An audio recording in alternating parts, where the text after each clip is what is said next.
Well, hello again, everyone. Welcome to the Red and White Authority, episode number 24, if my mathematics is correct there. My adding. I'm Art Regner, along with the fine Hockey Hall of Fame writer from USA Today, Kevin Allen. It's been a while since we have joined you, and we'll probably do it on a more regular basis. It's been a little over a week.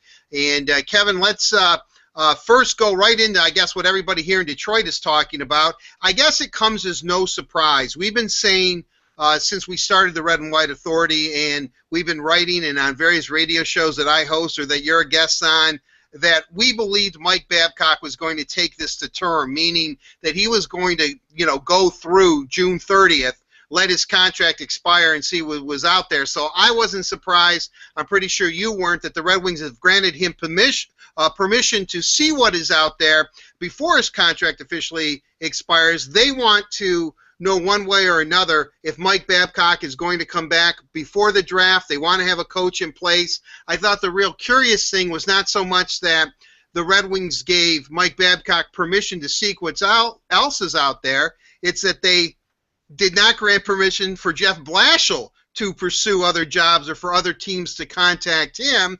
And does that mean a couple of things? And I know I'm throwing a lot at you, and I haven't even officially welcomed you to the program yet, Kevin, but does that mean that Todd McLellan is signed, sealed, and delivered to Edmonton? Because we thought he might be a favorite if Mike Babcock leaves Detroit. Does that mean the Red Wings are set on Jeff Blashill if Mike Babcock leaves? Or does that mean the Red Wings are just trying to cover their bases and they want Blashill as a candidate, so they don't want anybody else to pursue them until this Babcock thing is resolved, whether or not he ends up going to Edmonton and Todd McLellan is still available? Because I would think, and I am assuming here, that in the end, if it isn't Mike Babcock behind the Red Wing bench next season, it's going to end up either being Jeff Blashill or maybe Todd McLellan. Well, if I remember my testing procedure accurately, I think the answer is E, all of the above. I think the Edmonton Oilers really have targeted McLellan, and it's interesting, but I actually think their strategy here makes sense. And for one, I'm hearing from talking with folks around the league, and I haven't spoken directly to the Oilers, who are being mum about what their plans are, but it makes sense. Like, they're fearful that if they open it up for Babcock, and obviously Bob Nicholson has some familiarity with him, having been Hockey Canada boss, and when Mike Babcock was winning a couple of gold medals, they could end up not getting anyone. Like, if you entertain both McLellan and Babcock, and then you bring Babcock in, and then McLellan takes the job elsewhere, then you've lost out. So rather than go for the top prize in Babcock, they've settled in on McLellan, thinking he's the guy that'll be perfect for Connor McDavid and be perfect for all the people that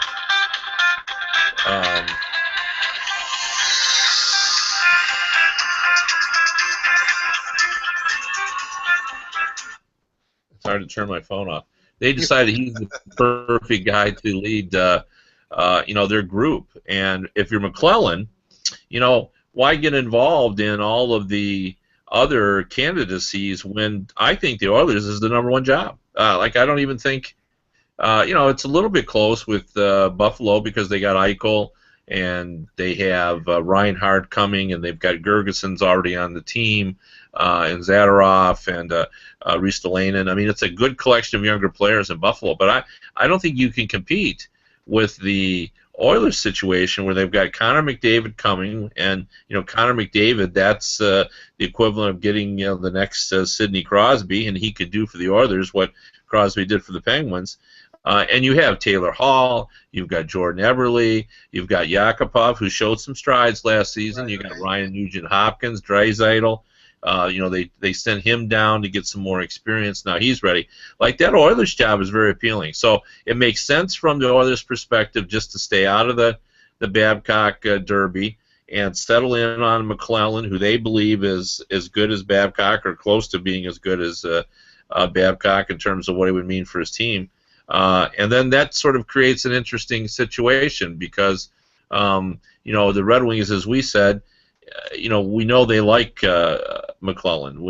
He distinguished himself when he was here as assistant coach. So I think they would have been intrigued by that, but I still think Blashiall's their guy. And even if McClellan was in the race, though, I think they would have said no to Blashiall being allowed to interview until they knew what they were going to do. And the other element I'm hearing is they've asked the Ilitch family, and Ken Holland is being very classy about this, as is Mike Babcock. This was all done above board. They're giving him his opportunity to look around, and I think in return, what they're asking from him is, hey, expedite your decision. Let's make sure that we have time to do what we need to do, what's best for this organization. But I do think it's still telling that Mike Babcock is going to the World Championships, that he's there. That doesn't sound like a guy that is ready to leave the Red Wings organization. He went over there extensively to look at Dylan Larkin. So, I still think I know people around the league are saying that Babcock doesn't know what he's doing, and I think that's entirely accurate. I think he can't come to grips with it all. It's just hard for him to fathom. He has all these options, and he's just trying to weigh them. Well, it's really kind of weird because a couple of odd things have happened in Red Wing land lately that I'm trying to get a grasp on, or Red Wing fans are approaching me. One, and we have addressed this before, was Mike Babcock's post-game press conference after they were eliminated in 7 games by the Lightning, where he seemed to try to exonerate himself for the Red Wings' failure of not advancing into the second round, yet kind of threw the organization a bit under the bus by saying, we're pretty old and no one's going to replace Pavel Datsyuk. And I know that when Mike does that, I think in his own mind he's trying to be honest, yet it comes off as, again, like I just said, him pretty much saying, hey, I did the best I could do, Pontius Pilate on this one, I couldn't do any more, but it rubs people in the organization the wrong way, especially the timing of it, where, you just pretty much said this team's old and, we did the best we could, and then you have to walk into the room and face these guys that, you just pretty much said, maybe they just weren't really good enough in the end. I thought we were better, but, it just didn't happen. And Jimmy Devellano's comments about Anthony Mantha, which were pretty obvious because I think we all knew in the media that they were a bit disappointed, but the kid broke his leg and he's only 20, and we talked about where they thought that, he needed to learn a defensive side, that the timing of that and why Jimmy D would say that really didn't benefit anybody. Especially because Anthony Mantha, I guess he scored a goal 2 games later or something. Maybe it fired him up, but that there's a lot of weird things that have just sort of happened, or things that were said publicly that people kind of are leaving shaking their heads saying, is there something going on internally in the Red Wing organization that we should be concerned about, that this isn't one big happy family, or does things happen when your team gets eliminated and sometimes people just pop off? Yeah, I think it's the latter, to be honest. I mean, Jimmy Devellano's never been shy about, and he's always been honest. Yeah, very honest in his assessment, and I'm sure he was disappointed in Mantha's production. But I still have the sense that they think he just needs some time. The situation is probably not much different than Druin and Jonathan Druin with the Tampa Bay Lightning, whose manager is Steve Yzerman. He hasn't developed as quickly as people were anticipating. I remember when he was drafted, people thought he might be the player that was most ready to jump in the NHL, and yet they sent him back. Right, I remember everyone thought Tampa got kind of a steal there, that this was the guy. Yeah, and everybody thought this guy might step right in and play on their top line. I remember scouts telling me that, and he went back. He came back this season, and it looked like he's going to be ready to go. But when Callahan was out of the lineup after an appendectomy, they didn't even go to Druin then. He sat last night, and they went with another player instead. So I think it's not unprecedented that a Quebec leaguer, it might take a little more time to earn his spot. I don't think the Red Wings have given up on Mantha. I think they think he'll go back to Grand Rapids next season, and then some point next year they'll give him a look-see. So I don't think that is a big issue. And with regard to what Babcock said, I think he is trying to be honest. And secondly, last night Tarion said after the Montreal Canadiens lapse that his team looked emotionally and physically weary. And he almost did the exact same thing that Babcock did, where he was trying to diminish his role in the demise of the Canadiens last night. And I don't know whether that's really what they were trying to do. I think mostly they were just trying to give an honest expression of what they thought happened, and Tarion thought his team was just worn out. That was all they could do to hang with Tampa Bay, who I think was a superior group. And in so doing, they both came across as kind of besmirching the team that they coached. So it'll be interesting to see if Babcock comes back, whether there's any fallout from that. Well, when you do look at it, then let's try to speculate. And let me ask you this question.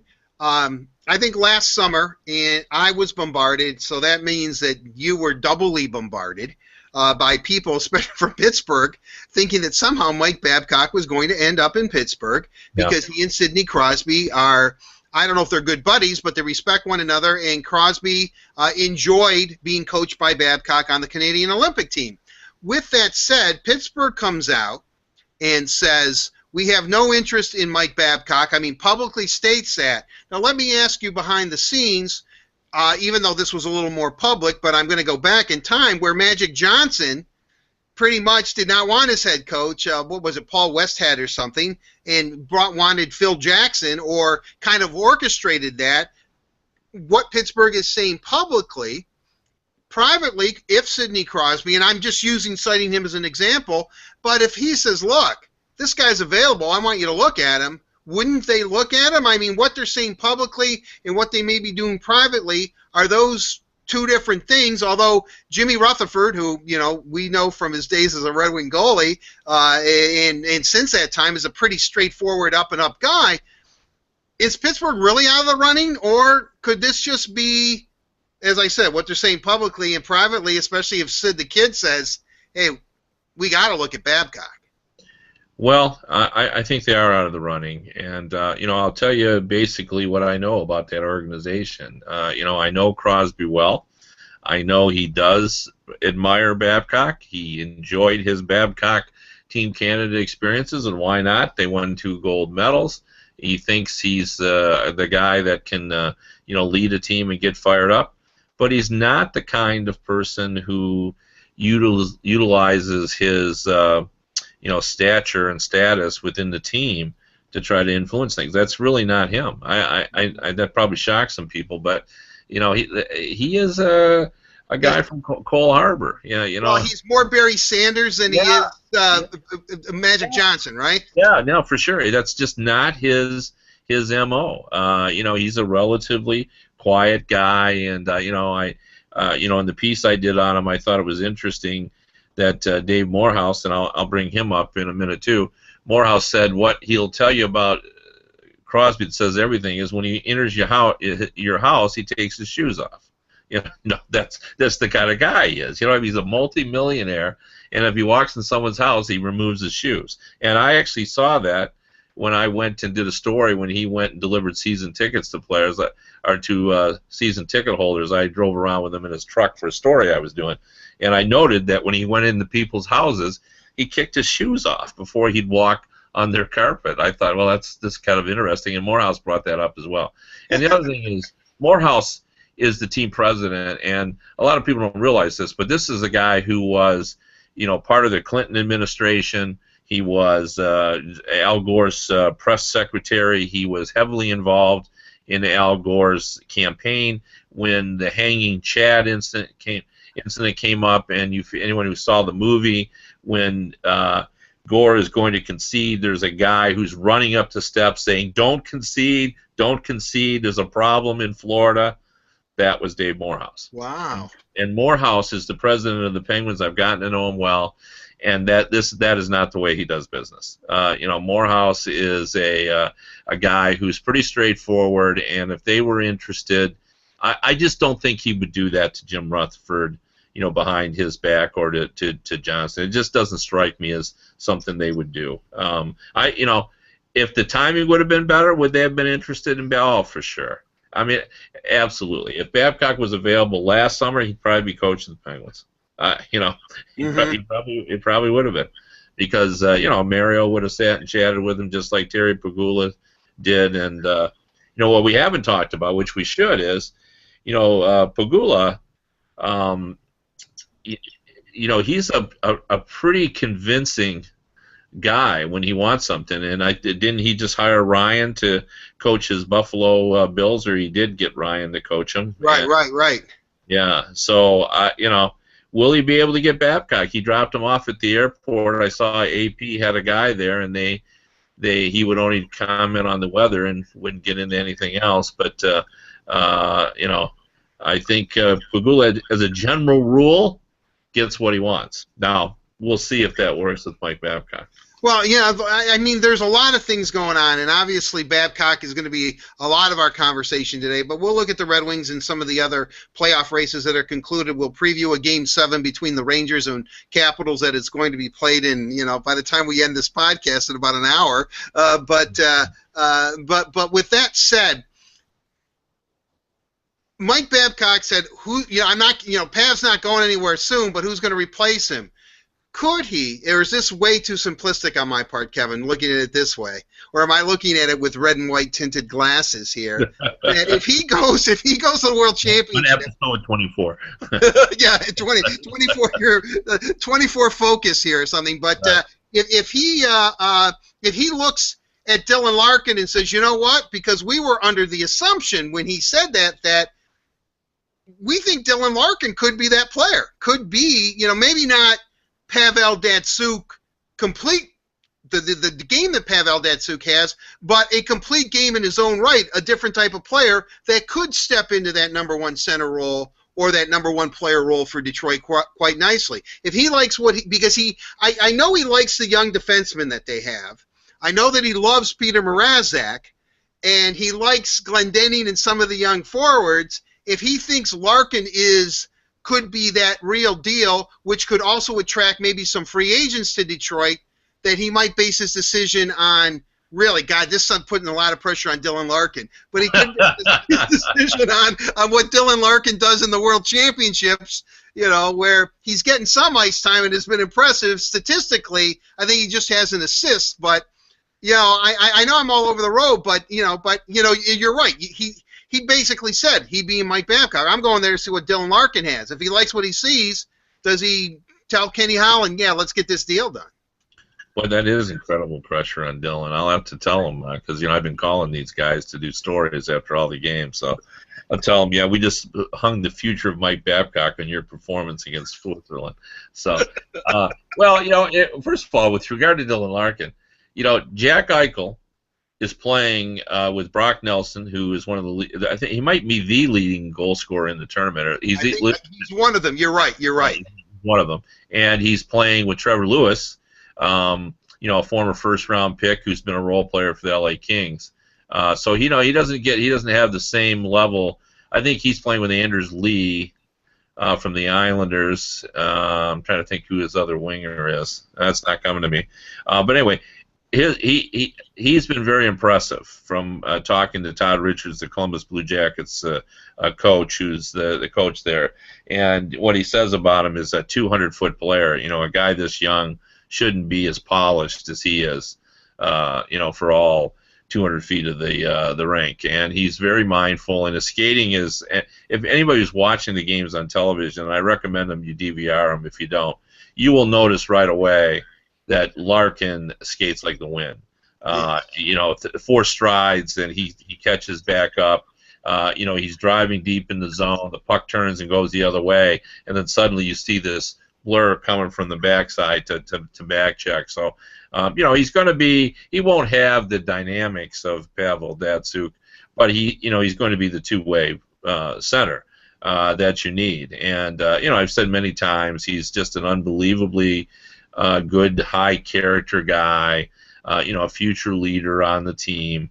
and will do everything the right way. Ken Holland is fond of saying, that about players. Well, I know that I'm not going to get a call at 3 o'clock in the morning about him doing something bad when he talks about players he really likes. Well, you're going to say that about Dylan Larkin. He's just going to be one of those guys you're never going to worry about doing anything that's going to cause any embarrassment for the team. And on the ice, it's going to take him some time. He's certainly not ready to, and you see that a little bit at the World Championship now. Like I'm talking about Eichel, and even Eichel. I mean, Eichel is supposedly the best center the Americans have had since Mike Modano. And, Eichel went 3 or 4 games where he looked pedestrian. And then in the last, couple or 3 games, suddenly he's got a couple of goals. He got the game winner against Slovakia on what I thought was a terrific wrist shot from the boards. Where right. What it was reminiscent of is the way that Eric Lindros used to just throw the puck at the net from along the boards, where he would just kind of twist away from a check and then suddenly just zip it toward the corner, and that's what Eichel did.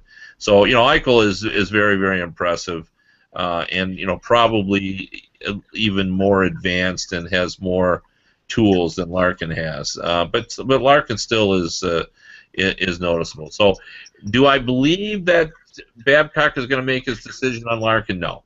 But will it play a role? Sure. I mean, everything. When you're in his position, all of it has to matter. It has to matter what you think is coming, because we're a bottom line business. It's all about what have you done for me this season, and you got to the base level. It's like when we've talked about Michigan football. 500 for the Michigan football team is 8-3. Like you got if you're not 8-3, you're nothing, and that's just baseline. Well, for the Red Wings is you got to get in the playoffs, but that's just baseline. And so he needs to factor in how good is this team going to be, who is going to replace Pavel Datsyuk, has Zetterberg lost his offensive flair? Are we going to have to create more offense? Who's coming up in Grand Rapids? They went and watched them in the playoffs.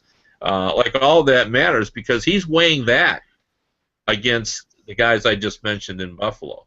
Ristolainen, Zadorov, Jack Eichel's coming, Sam Reinhart is going to be there, Gergensons is pretty good. They got some talent there in Buffalo that he would have for a long time, and I'm sure he's going to get a call from Ed Schneider, who, as I've said in the past, is very similar in his approach to Mike Ilitch, wants to win now, will do whatever he needs to win. What's he got there? Well, he's going to have, if he took that job, he's going to have Giroux. He's going to have Voracek. Those are 2 guys who are among the NHL's leading scorers. He's got Couturier and Braden Shen, who haven't developed as quickly as that seems to be a theme for all these young players we're talking about. They haven't quite developed as quickly as we would like. Maybe the expectations are too great. Maybe that's the problem.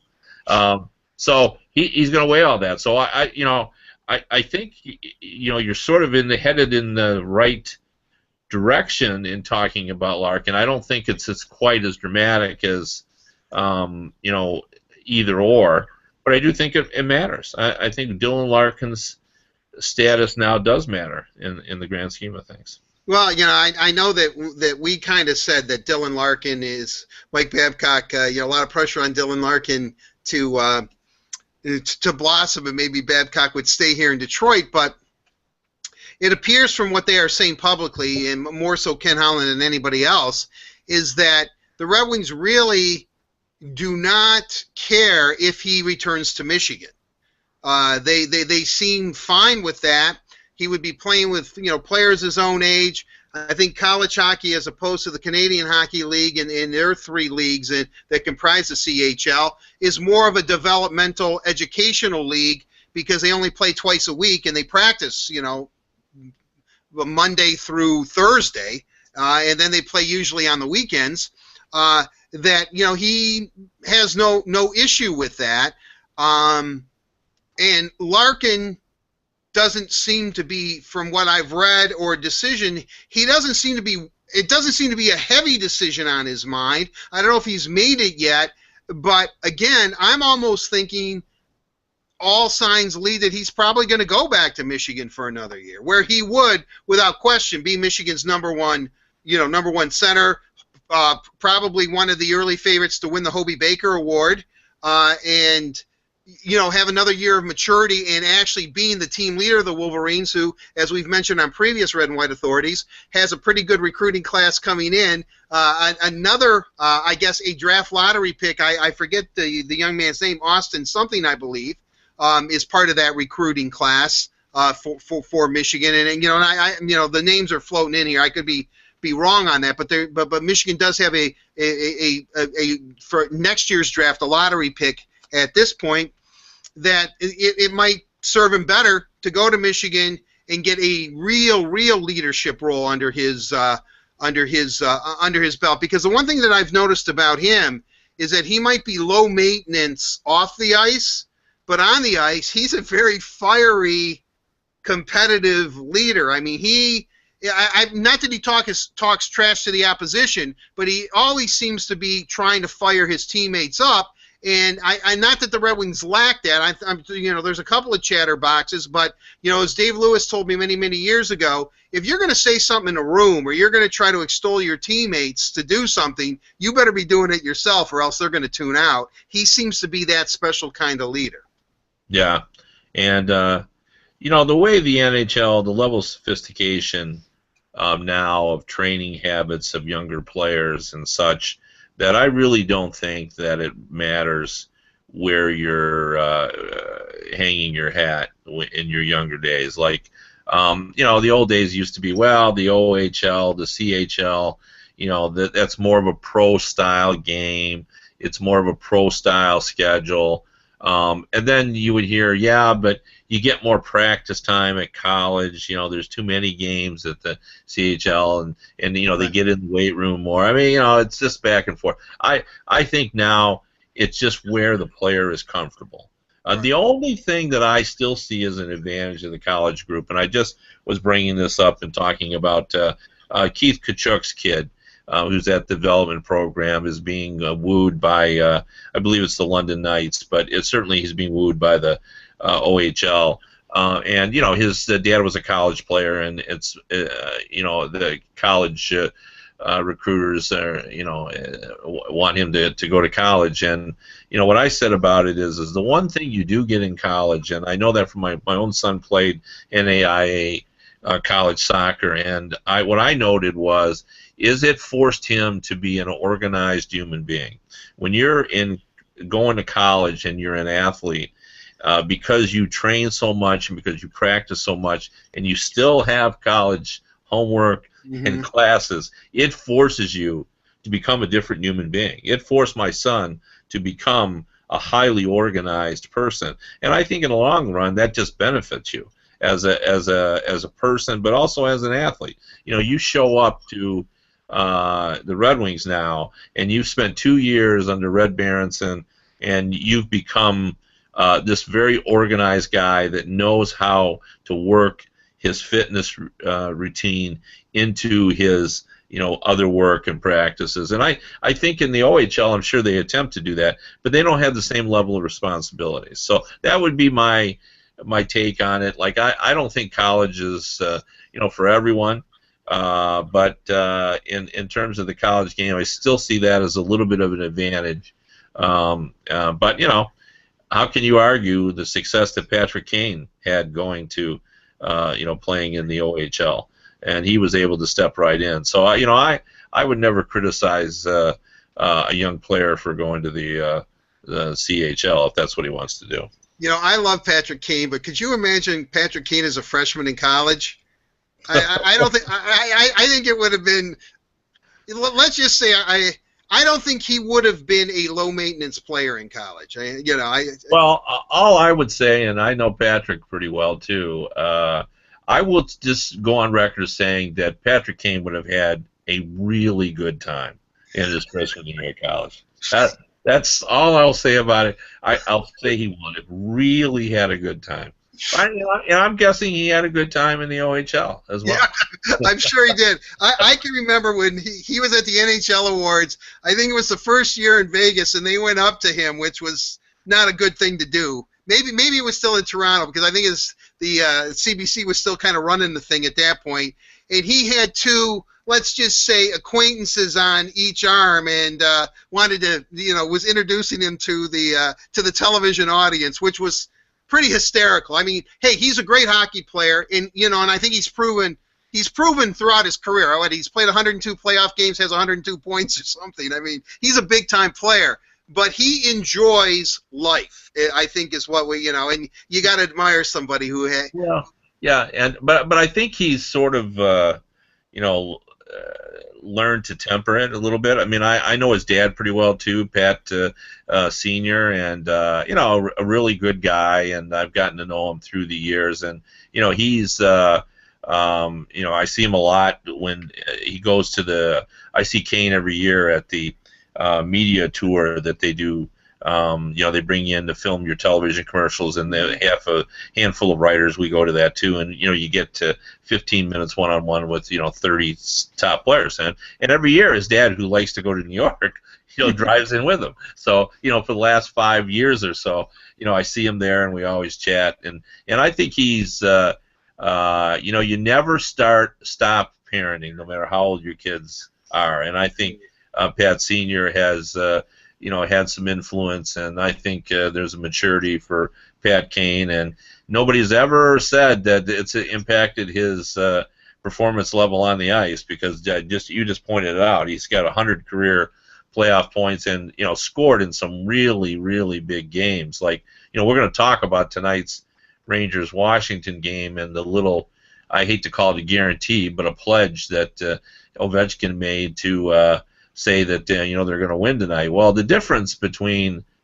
little Patrick Kane and Ovechkin is Patrick Kane has done it. He's done it over and over again, and we've not seen Ovi do it. Like, Ovi's a great player, but we haven't. He's 3-5 in Game 7s, and he doesn't he hasn't turned it on in the Game 7s. And we all know what Patrick Kane does when the game is on the line. I mean, he's got a Stanley Cup clinching goal to his credit. Right, and he was the only guy in the arena that knew he scored it. Right, and he was really sure of it. Yeah, right. He was celebrating. Everybody else was standing around, but doggone it, he was right. Yeah. Like I said, I mean, obviously he's a Blackhawk in the whole Detroit-Chicago thing, but he's a tremendous player, and I believe a tremendous personality. I mean, if I was marketing the league, and maybe, and I guess if I were a league official, I kind of wish maybe Sid Crosby had a little bit of Patrick Kane in him, just to kind of, because a little flair, Kane can sell the league, you know what I mean? Well, I mean, personality-wise. Well, let me say this: $10.5 million for Taves and Kane each. It's a steal. Yeah. It is. I mean, these guys, and I tell this to the Red Wings fans, if Kane or Taves were Red Wings, they would rival Yzerman in terms of their popularity. Like, these guys are not only exceptional players, but they're just good guys to be around. Like, like Red Wings fans would love Kane if he was. Oh. They would just love the way he plays, and he's fiery, and the way he celebrates goals, and I mean, I've become such a great lip reader now.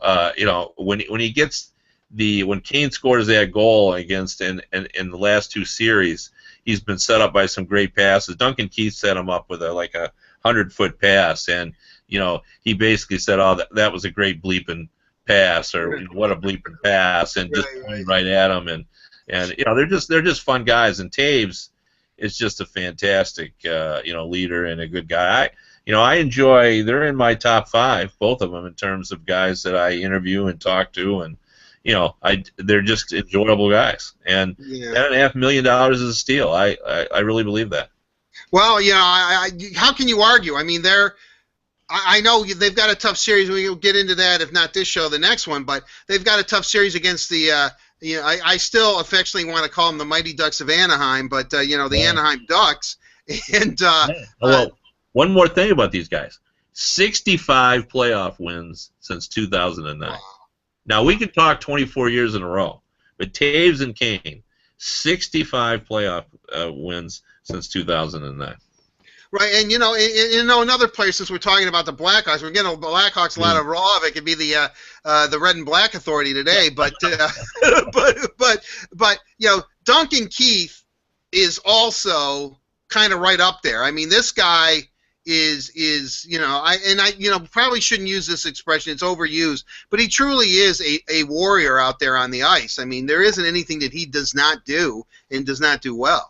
Well, I agree, and great skater too, and that cannot really be underestimated. The importance of that. He can stay with anybody in this league, and that's not, you can't say that about too many defensemen, because there's some speedy forwards, and I've often said that, to me, defending one-on-one situation in the NHL, it's got to be one of the hardest things. Like hitting a baseball, obviously, is the hardest thing. I truly believe that. I mean, anybody who sees Major League pitching, throwing 97-mile-an-hour heaters and breaking pitches, changeups that are in the high 80s now. I mean, it's just incredible. But I would say defending one-on-one against a guy skating 30 miles an hour, skating while you're skating backwards, has to rank in the top 4 or 5. Right. And Duncan Keith is a tremendous. And Nick Lidstrom was by far the best one-on-one defender I ever saw. But Duncan Keith's right up there. He's just great at shifting and pivoting to get back in position, and his outlet passes, the 100-foot passes that he can make to Kane. He's another reason why they've been able to stay on top as long as they have. Yeah, and it'll be the Western Conference Finals should be fascinating. Kevin, let's now circle back and get back to Mike Babcock. I mean, we've talked about several teams. There's a couple teams that supposedly San Jose might be looking at him, depending on what St. Louis does with Ken Hitchcock. We've talked about Philadelphia, a team that now is starting to come to the forefront a little bit more, part of the conversation, but a team that you've been mentioning for months on the Red and White Authority. Don't count out the Flyers. When it's all said and done, and some of the actions that Babcock has said recently and some of the players that he's met, and we understand Brendan Shanahan supposedly going over to the World Championships and has a meeting set up with Mike again, and how do you have any kind of gut feeling how it's going to play out right now? Do you want to handicap it, or do you think that you're as confused as Mike Babcock supposedly is? Well, I don't think that he's really made up his mind, and I don't think he's leaning any which way, but that won't stop me from handicapping it. I just think when he looks at it, I just ranked the vacancies for tomorrow's USA Today, and I rated the Edmonton Oilers as the #1 vacancy. I just think with Connor McDavid and with that group, you have to say they're #1. They don't have a goalie, but you can find, like Dubnyk's performance this season for Minnesota shows, if you work at it, you can fix your goaltending. Right. You just need to find the right guy. So I think Buffalo's #2, and then if the St. Louis Blues enter the Derby, and by that, they tell Ken Hitchcock that his services are no longer required, I think they're the third team, ranked team. I just think they're Stanley Cup ready. They got Tarasenko, they've got David Backes. Jake Allen is a good young goalie. Elliott's. I know people complain about their goaltending, but they complained about Ed Belfour until he won a cup, and then all of a sudden he was a Hall of Famer. Like, you look at his career, it was like, oh, Belfour can't win the big one, he can't win the big one, he can't win the big one. He wins the cup, oh, he's a Hall of Famer. He was always a great goalie. He just never had the opportunity. And I think St. Louis's goaltending would be fine. I really do. So there's a lot I like about St. Louis, and then I think Philadelphia's there. The other intriguing one would be the Boston Bruins. If the new GM, the unnamed GM that probably will be Sweeney, if he takes over there. I don't even know whether they'd be interested in Babcock, but I would rank that as the next, best team. And then I don't see that him. I just can't, for the life of me, believe that he would go to Toronto. You're stripping it down to the chassis. It's got to be 3 or 4 years. And if he takes that job, he doesn't even know who he's going to coach, because all those guys are going to be gone. Yeah, I mean, he knows he's going to have Morgan Riley, uh, and maybe Cadre, but I don't even know that's a lock. I mean, Cadre, I think they're a little concerned about who he is and what he's about. So I just can't see him going there. I guess I think it's either Buffalo or Detroit. Wow. So you think in the end he's going to decide between the Red Wings or the Sabres? That's just a feeling I have because I think he's going to get over there. He's going to watch Jack Eichel. Jack Eichel's a big, strong center with great skill, and he's going to say, okay, and then I'm going to get Sam Reinhart, like I mentioned before. There's a lot of talent there. Pagula's a fun owner, I think, to hang around with. He's got lots of money, and he spends a lot of time with the sports teams. I think he's a good guy. So I think that'll be tempting and attractive, and I just don't see him going to St. Louis. That doesn't seem like, so if you're going to do that, why wouldn't you stay with Detroit? Like, the situation in Detroit is so good, I think, in terms of what do you want out of a team, coach? You want great ownership, you want a great roster, you want great management, you want a great environment. That's all here. I mean, he has said it himself. Like, where's the better job? So the only way, if I'm Mike Babcock, the only way that I'm leaving here is if the money is so incredible I can't resist, or if there's something intriguing about the other group. And that Buffalo seems like one, and Edmonton would have been one too if they hadn't settled on McClellan, as it seems they have done. So it's a rare opportunity. He doesn't have an Eichel or a McDavid. Dylan Larkin is a good player, but he's not McDavid or Eichel, who could be generational players. So. Well, it'll be interesting to see how it plays out. You don't think that in the 12th hour, Ed Snyder swoops in with $5 million a season and just scoops him right up? I mean, the old Vito Corleone, I give him an offer he cannot refuse. Well, I mean, I obviously believe that's possible because I brought it up for a while, and I know Ed Snyder, and I like those kind of owners. I like the Pagulas, the Schneiders. I have great admiration for the Ilitch family, for what they've done in Detroit, the commitment they've had to the sports teams, and they care about their teams winning. That it was never about business for Mike and Marion Ilitch with these sports teams, and I respected the fact that Marion has always had. Sometimes I wonder if she was the real business head in the family, and she was always respectful of the fact that Mike liked his sports teams as well. Mm-hmm. So, and I like the way they do things. So I think Schneider, can be pretty convincing as well, and I know Pagula can. So, I mean, who knows? I mean, they could come in, but, I just don't think Giroux and Voracek, that doesn't do it for me. I don't like their defense much. Their goaltending, Mason, statistically had a good year, but it didn't seem like his coach liked him very much. So is that an issue? It's not like you look at Philadelphia and say, man, if I get that team, it's not, it's not, they just don't have that same intrigue that we have with Edmonton or Buffalo. All right, Kevin. Well, we'll keep talking about it until it's decided. I know that. As you can tell, the sun keeps coming in and out, and I'm getting progressively darker. I'm not John Boehner. I mean, I might look like him right now and have that kind of tannish orange glow to me or whatever, but it's because of the sun. If who knows? Anyway, we're just going to continue on with the program.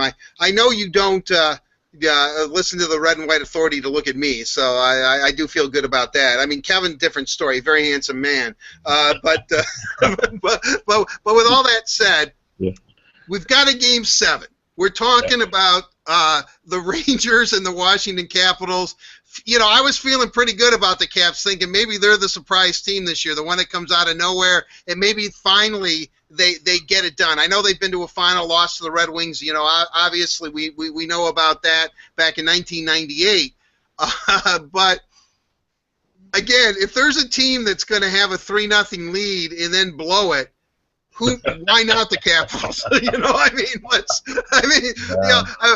I went to school with a lot of guys from New York at the University of Michigan, and they're huge Ranger fans. A few of them were Islander fans, but most of them were because they're older hockey fans. They still love the Rangers. They're going nuts right now. I mean, they're begging me to bet with them because they're so confident the Rangers are going to get this done. Then Ovi comes out, and I don't know. I don't mind when a player does this if he can back it up. The problem is, can Ovi back it up? I mean, and Hope is a good goaltender too. You can't take anything away from him. Then King Hendrick. I mean, there's a lot of storylines here. It's going to be captivating. It's intriguing. How does it play out, Kevin? Well, I've been referring to it not as the guarantee, but as the pledge, because there was only one guarantee, and that was Mark Messier who did that. And, he was the first, to do it. But here's the difference. And, Barry Trotz came out and said he was glad that Ovi did that. And I know other people have supported it as well, saying, that's how you lead. But I'm not sure that is what he should have said.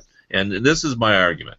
When Mark Messier did that, he had 5 Stanley Cup rings in his safe deposit box.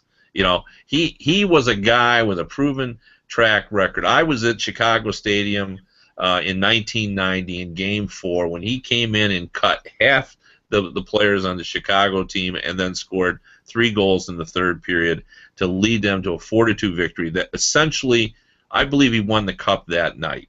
Because everybody said, Messier's not going to be denied that night.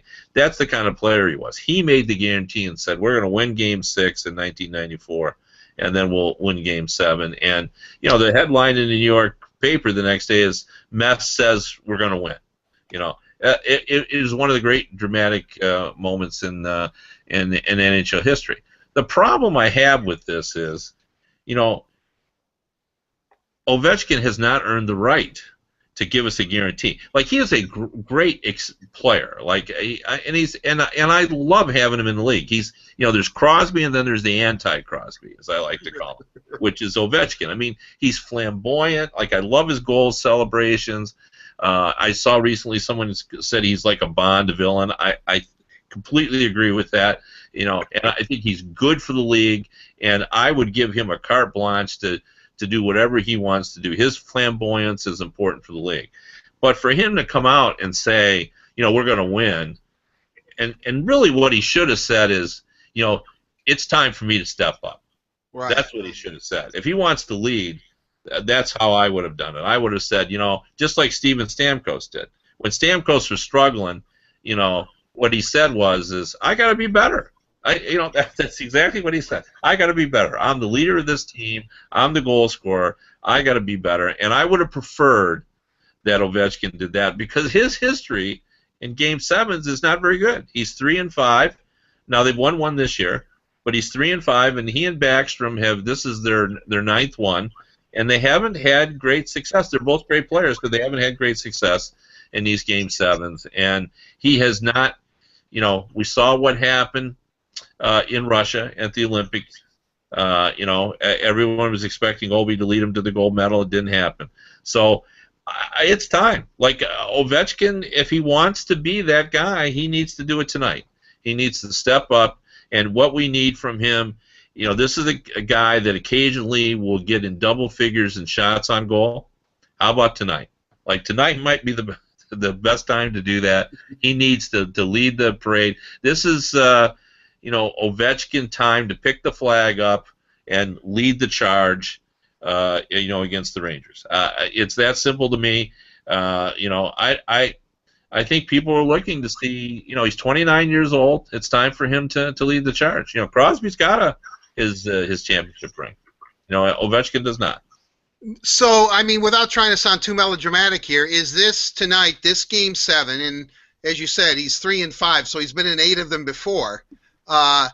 Is this the defining moment of his career? Well, it could be. Like if he has a great game here, maybe this is what we show when he gets in the Hall of Fame. Because make no mistake about it, like, I don't want people to think that I hate Ovechkin, because I don't. I'm a big fan of his, and he's a Hall of Famer. Like, the consistency of his goal scoring is incredible. I mean, he's got 6 50-goal seasons in 10 years. Right, right, right. I mean, He's amazing. when no one else can get 20 goals. Like, it's hard to get 20 goals, and he gets 50. And at the end of every year, it seems like he goes on one of those 21 goals in 25 game spurts. Like, and his goals are so dramatic. Like, he's got the big one-timer, like, basically in the same spot where Brendan Shanahan used to score all of his goals. Left wing circle, puck coming across, he's open for the pass, rips it into the net. He drives to the net like a freight train. Like, powerful man, 230 pounds, and he just crushes people along the boards. Like, I remember when they drafted him, somebody compared him, said he was the Russian Gordie Howe. That's an apt description. He's a big physical player with a big shot who could score, and he's a physical presence. So he's done it all. He just hasn't won yet. And I think that this could be a pivotal moment for him. So he needs to do something tonight, and if it happens tonight, like they have a shot to win the cup. They could beat Tampa.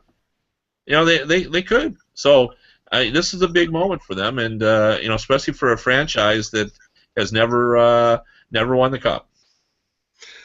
So, do they get by the Rangers, or do you think that the Rangers have them exactly where they want them? I don't think they do. I have faith in King Henrik. I think Lundqvist. Hope's been tremendous. I mean, this has been a great series, to be honest. Yes. Yeah. Gary Trotz has gotten this team turned around, comfortable playing close games, and I like the way the Capitals have played. But Lundqvist is still Lundqvist, and in elimination games he has an incredible record. He rises up. He's a fascinating man. Owns like 69 suits or something like that. The best dressed man in the NHL, and he also plays a darn good game in net. So I believe in Henrik Lundqvist, and that defense now the Rangers have, like Girardi, McDonough, Stahl, Klein, and Keith Yandel. Like I just named 4 defensemen, and then I got to Keith Yandel, who is one of the better offensive defensemen in the league, and number 6, Dan Boyle. Like 5 years ago, Dan Boyle was listed among the top defensemen in the league, and now he's like their number 6. Right. So they've got a great defense. They could use more goal scoring. I like the Rangers. They were playing, in my mind, some of the best hockey in the league at the end of the season. Kevin, we're really running out of time here, so maybe a quick thought on the Western Conference Final. We'll get into it more, but Anaheim, Chicago, as impressive as Anaheim has been, and they've been impressive. I mean, Corey Perry, Ryan Getzlaf, Ryan Kessler, those fellas have shown a lot in this current playoff run. I mean, Calgary and Winnipeg, granted they made the tour of the Canadian prairies there and have done quite well, but those aren't easy places to play. Fan bases were really jacked up.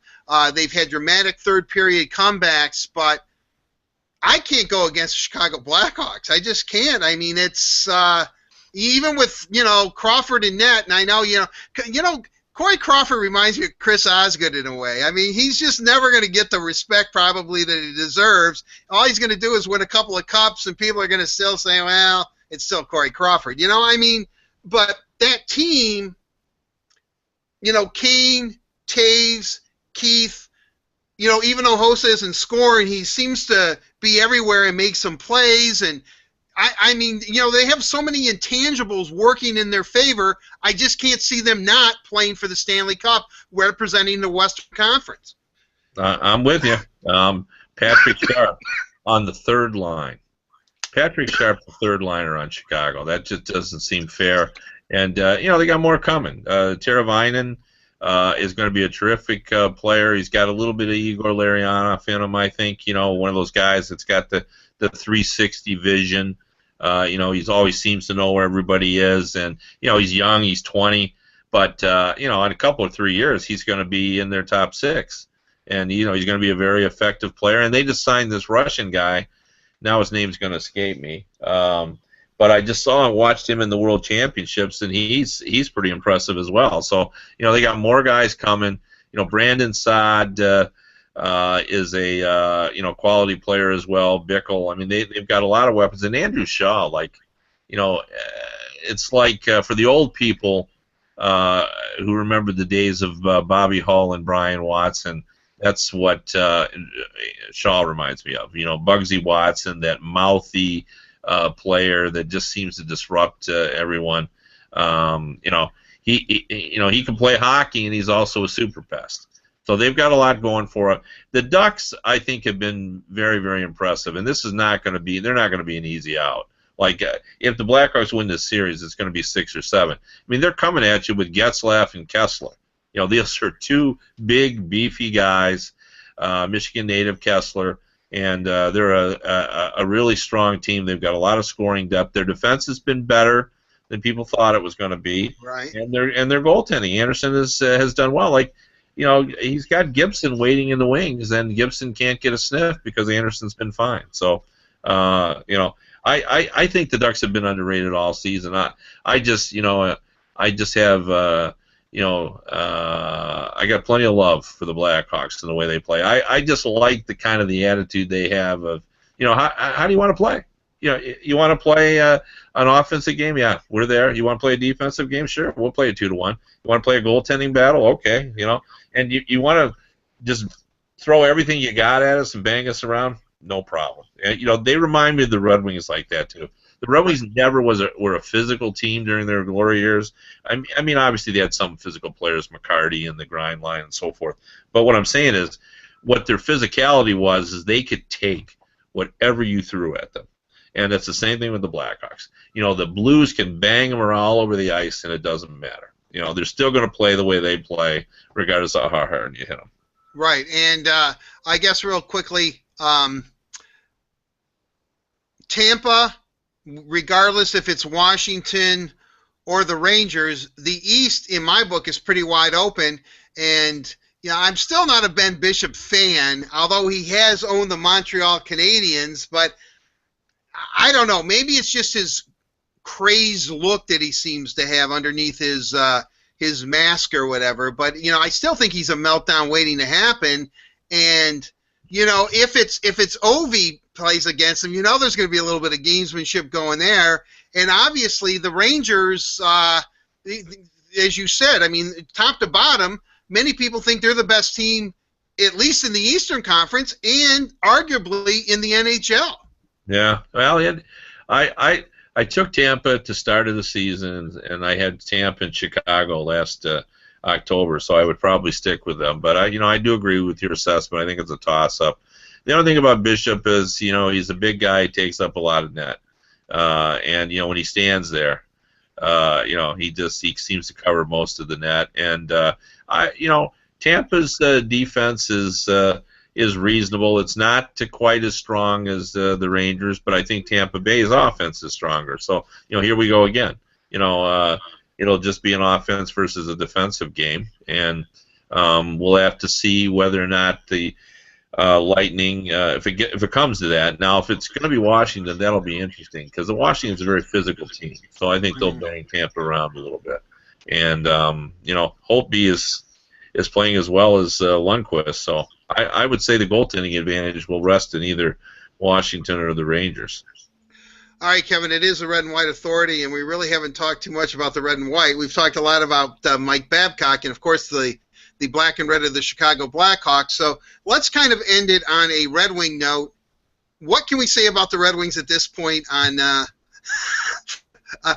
13th? Is there really much going on, except Jimmy Devellano's disappointed in Anthony Mantha? Yeah, well, I mean, we can already start to project, what this team is going to look like next season, and I think the Red Wings' top priority is to get their coaching situated, and then I think they're going to look for a scorer. I think they're going to look at all their options in the free agent marketplace. If I had to guess moving forward, I'll say this again. I think that Pulkkinen now gets a lot longer look. I think Mantha is not right now in the picture for the start of the season, nor is Larkin. but I wouldn't be surprised if for sure Larkin and maybe Mantha by the end of next season. I think it could be one of those things where they'll start projecting him in. I think Landon Ferraro has played his way into the thought that maybe he could, be a fourth line guy and be a guy that, but when he's on that fourth line, can give you a little more offensive flair than say a guy like Anderson can. Something like that. But I still think the Red Wings are going to try to make a splash and change this team a little bit. Not significantly. A reader asked me, who are the untouchables on the Red Wings? Well, it's the guys you would think. It's Tatar and Nyquist. I think they wanted those younger guys. I don't think Sheehan is an untouchable, but I just don't think they would trade him. They want to see where he's at. Right. They're not going to trade Datsuk or Zetterberg either. They're Red Wings, and they just don't do that. But I think Cronwell's here forever, and Eriksson, and then I think they're probably going to change at least one of their defensemen, and maybe two. Well, if you look at it, and I know now we're running over our hour period here, but if we look at it this way, I am under the impression, and I guess a lot depends on the coach, because Jeff Blashill has coached most of these guys that we're talking about. People say, well, who do they trade then out of this young core if this guy's untouchable and that guy's untouchable? I would guess, and it's pure speculation, that it would be Thomas Yurko and Brendan Smith if they're going to move somebody off this current roster that is young. Yeah, and you've got a guy like Sproul too, who hasn't been able to crack the lineup. If someone, you got to give up something to get something. We all know that. Right. So if you're going to try to make a trade, you're going to have to give up maybe some of your younger players. That Dylan Larkin is certainly an untouchable, and I think Mantha is as well. You say that though, but if it was an incredible offer, I don't think they would trade Larkin, but who knows with Mantha? Maybe if someone was offering something that, if Montreal came and they really wanted him because he was a Quebec League star, and suddenly a Pacioretty was in play. Now that's I don't want to get that rumor started because that's ridiculous. But I'm Why just. Not? But my point is, right, there are scenarios where I'm sure that would be the case. So, well, Kevin, last question: do you see any scenario that has Dion Phaneuf wearing the red and white next year? Well, sure. What why not? I mean, I don't think it's likely, but that he's the type of player I think the Red Wings could be interested in. But it seems to me that the problem with that trade is the perspective from each team. The Maple Leafs see that as we've got a tremendous asset here and we want to get a big return, and the Red Wings' perspective seems to be we're going to help you out by helping you get rid of that salary. And when you have those two perspectives, I'm not sure that it's going to be easy to make a trade. All right, on that note, we will end this edition of the Red and White Authority, episode 24. Kevin, great stuff as always. I would say let's give it a couple of days, see where we're at on Friday, and then either on Friday, maybe over the weekend, or very early next week, we'll do episode 25.